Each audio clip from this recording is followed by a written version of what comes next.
देश की रक्षा के लिए हमें एक और अहम पक्ष पर ध्यान देना चाहिए। हमें भारत के आत्मविश्वास को, हमारी आत्मनिर्भरता को चुनौती देने वाली ताकतों के विरुद्ध भी युद्ध तेज करना है। जैसे जैसे भारत ग्लोबल स्टेज पर पद को स्थापित कर रहा है, खुद को स्थापित कर रहा है, वैसे वैसे मिस इन्फॉर्मेशन, डिसइन्फॉर्मेशन, अपप्रचार के माध्यम से लगातार हमले हो रहे हैं। इन्फॉर्मेशन को भी हथियार बना दिया गया है जी। खुद पर भरोसा रखते हुए भारत के हितों को हानि पहुंचाने वाली ताकतें, चाहे देश में हो या फिर विदेश में, उनकी हर कोशिश को नाकाम करना है। राष्ट्र रक्षा अब सिर्फ सीमाओं तक सीमित नहीं है, बल्कि बहुत व्यापक है। इसलिए हर नागरिक को इसके लिए जागरूक करना ही उतना ही आवश्यक है। राष्ट्रयाम जागरयाम वयम, ये उद्घोष हमारे यहां जन जन तक पहुंचे, ये भी आवश्यक है। जैसे आत्मनिर्भर भारत के लिए हम whole of the government approach के साथ आगे बढ़ रहे हैं, वैसे ही राष्ट्र रक्षा के लिए भी whole of the nation approach समय की मांग है। भारत के कोटि कोटि जनों की यही सामूहिक राष्ट्र चेतना ही सुरक्षा और समृद्धि का सशक्त आधार है। बीते 8 वर्षों में हमने सिर्फ डिफेंस का बजट ही नहीं बढ़ाया है, ये बजट देश में ही डिफेंस मैन्युफैक्चरिंग इकोसिस्टम के विकास में भी काम आए, ये भी सुनिश्चित किया है। रक्षा उपकरणों की खरीद के लिए तय बजट का बहुत बड़ा हिस्सा आज भारतीय कंपनियों से खरीद में ही लग रहा है। और ये बात हम मान के चले जी, आप में तो सब परिवारजन वाले लोग हैं, परिवार की दुनिया आप भलीभांति समझते हैं, जानते हैं। आप अपने बच्चे को घर में मान सम्मान प्यार न दो और चाहो कि मोहल्ले वाले आपके बच्चे को प्यार करें, तो होने वाला है। आप उसको हर दिन निकम्मा कहते रहोगे और आप चाहोगे पड़ोसी उसको अच्छा कहे, कैसे होगा? हम हमारे हथियार जो उत्पादन होते हैं उसकी इज्जत हम नहीं करेंगे और हम चाहेंगे कि दुनिया हमारे हथियारों की इज्जत करे, तो ये संभव नहीं होने वाला है। शुरुआत हमें अपने से करनी होती है। और ब्रह्मोस इसका उदाहरण है। जब भारत ने ब्रह्मोस को गले लगाया, दुनिया ब्रह्मोस को गले लगाने के लिए आज कतार में खड़ी हो गई है। दोस्तों, हमें अपने हर निर्मित चीजों के प्रति हमें गर्व होना चाहिए। और मैं भारत की सेनाओं को बधाई दूंगा, उन्होंने 300 से अधिक हथियारों, उपकरणों की सूची बनाई है जो मेड इन इंडिया ही होंगे और उनका उपयोग हमारी सेनाएं करेगी। उन चीजों को हम बाहर से नहीं लेंगे। मैं इस निर्णय के लिए तीनों सेनाओं के सभी साथियों को बहुत बहुत बधाई देता हूं। साथियों, ऐसे प्रयासों का परिणाम अब दिखने लगा है। बीते 4-5 सालों में हमारा डिफेंस इंपोर्ट लगभग 21% कम हुआ है, इतने कम समय में। और ये नहीं कि हमने पैसे बचाने के लिए कम किया है, हमने हमारे यहां उसका ऑल्टरनेट दिया है। आज हम सबसे बड़े डिफेंस इंपोर्टर के बजाय एक बड़े एक्सपोर्टर की तरह तेजी से आगे बढ़ रहे हैं।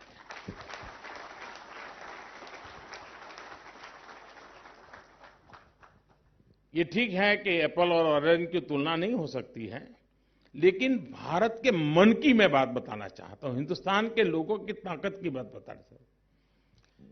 इस कोरोना काल में मैंने ऐसे ही विषय छेड़ा था, बड़ा हल्का फुल्का विषय था कि कोरोना काल में उस संकट में मैं देश पर कोई बड़ा बोझ हो ऐसी बातें करना नहीं चाहता था।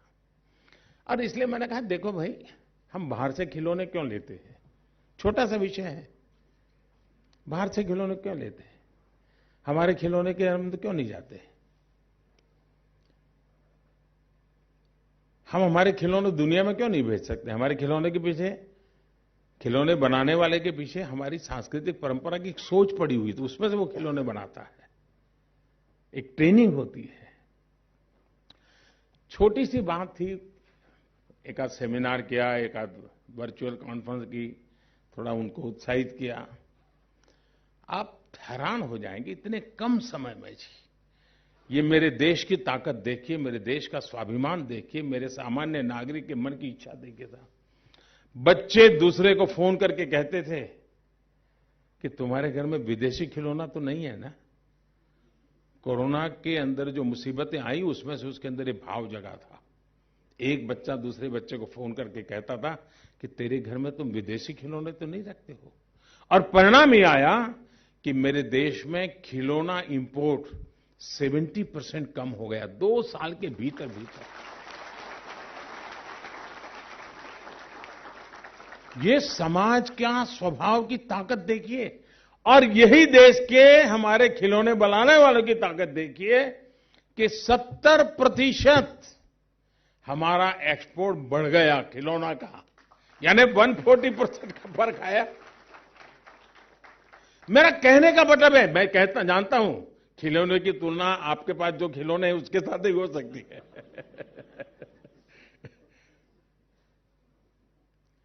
इसलिए मैंने कहा एप्पल और ऑरेंज की तुलना नहीं होती। मैं तुलना कर रहा हूं भारत के सामान्य मानवी के मन की ताकत, और वो ताकत खिलौने वाले को काम आ सकती है, वो ताकत मेरे देश के सैन्य शक्ति को भी काम आ सकती है।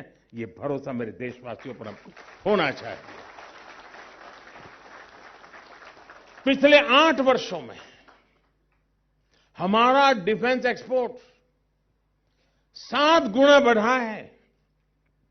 अभी कुछ समय पहले ही हर देशवासी गर्व से भर उठा जब उसे पता चला कि पिछले साल हमारे 13,000 करोड़ रुपयों का डिफेंस एक्सपोर्ट किया है।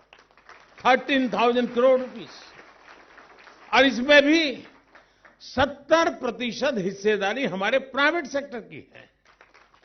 साथियों, आज जब हम डिफेंस में आत्मनिर्भर भविष्य की चर्चा कर रहे हैं, तब यह भी आवश्यक है कि बीते दशकों में जो हुआ उससे हम सबक भी लेते रहे हैं। इससे हमें भविष्य का रास्ता बनाने में मदद मिलेगी। आज जब हम पीछे देखते हैं तो हमें अपनी समृद्ध मैरीटाइम हेरिटेज के दर्शन होते हैं। भारत का समृद्ध ट्रेड रूट इस विरासत का हिस्सा रहा है।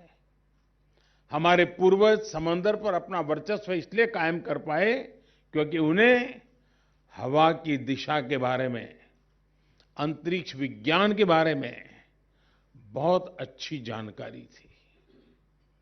किस ऋतु में हवा की दिशा क्या होगी, कैसे हवा की दिशा के साथ आगे बढ़कर हम पड़ाव पर पहुंच सकते हैं, इसका ज्ञान हमारे पूर्वजों की बहुत बड़ी ताकत थी। देश में ये जानकारी भी बहुत कम लोगों को है कि भारत का डिफेंस सेक्टर आजादी से पहले भी काफी मजबूत हुआ करता था। आजादी के समय देश में 18 ऑर्डिनेंस फैक्ट्रीज थी, जहां आर्टिलरी गन समेत कई तरह के सैनिक साजो सामान हमारे देश में बना करते थे। दूसरे विश्व युद्ध में रक्षा उपकरणों के हम एक अहम सप्लायर थे। हमारे हॉवित्जर तोपों, ईशापुर राइफल फैक्ट्री में बनी मशीन गनों को उस समय श्रेष्ठ माना जाता था। हम बहुत बड़ी संख्या में एक्सपोर्ट किया करते थे। लेकिन फिर ऐसा क्या हुआ कि एक समय में हम इस क्षेत्र में दुनिया के सबसे बड़े इंपोर्टर बन गए। और थोड़ा हम नजर करें कि प्रथम और द्वितीय विश्व युद्ध ने बहुत विनाश किया। अनेक प्रकार के संकटों से दुनिया के बड़े बड़े देश फंसे पड़े थे, लेकिन उस संकट को भी आपदा को अवसर में पलटने का उन्होंने प्रयास किया। और उन्होंने आयुध के निर्माण के अंदर और दुनिया के बड़े मार्केट को कब्जे करने की दिशा में लड़ाई में से वो रास्ता खोजा और स्वयं एक बहुत बड़े निर्माणकर्ता और बहुत बड़े सप्लायर बन गए डिफेंस की दुनिया में। यानी युद्ध झेला, लेकिन उसमें से उन्होंने ये रास्ता भी खोजा। हमने भी कोरोना काल में इतना बड़ा संकट आया, हम बहुत एकदम से बहुत नीचे की पायरी पर थे, सारी व्यवस्थाएं नहीं थी, पीपीई किट नहीं थे हमारे पास, वैक्सीन की तो हम कल्पना नहीं कर सकते थे। लेकिन जैसे प्रथम विश्व युद्ध और द्वितीय विश्व युद्ध में से दुनिया के उन देशों ने बहुत बड़ी शस्त्र शक्ति बनने की दिशा में रास्ता खोज लिया, भारत ने इस कोरोना कालखंड में इसी बुद्धिमत्ता से वैज्ञानिक धरातल पर वैक्सीन खोजना हो, बाकी इक्विपमेंट बनाओ, हर चीज में पहले कभी नहीं हुआ, वो सारे काम कर दिए। मैं उदाहरण इसलिए दे रहा हूं कि हमारे पास सामर्थ्य है, हमारे पास टैलेंट नहीं है, ऐसा नहीं है जी। और ये भी बुद्धिमानी नहीं है कि दुनिया में 10 लोगों के पास जिस प्रकार के औजार हैं, वही औजार लेकर के मैं मेरे जवान को मैदान में उतार दूं। हो सकता है कि उसकी टैलेंट अच्छी होगी, ट्रेनिंग अच्छी होगी, तो उस औजार का शायद ज्यादा अच्छा उपयोग करके निकल जाएगा। लेकिन मैं कब तक ये रिस्क लेता रहूंगा? जो औजार, जो हथियार उसके हाथ में है, वैसा ही हथियार लेके मेरा नौजवान क्यों जाएगा? उसके पास वो होगा जो उसने सोचा तक नहीं होगा।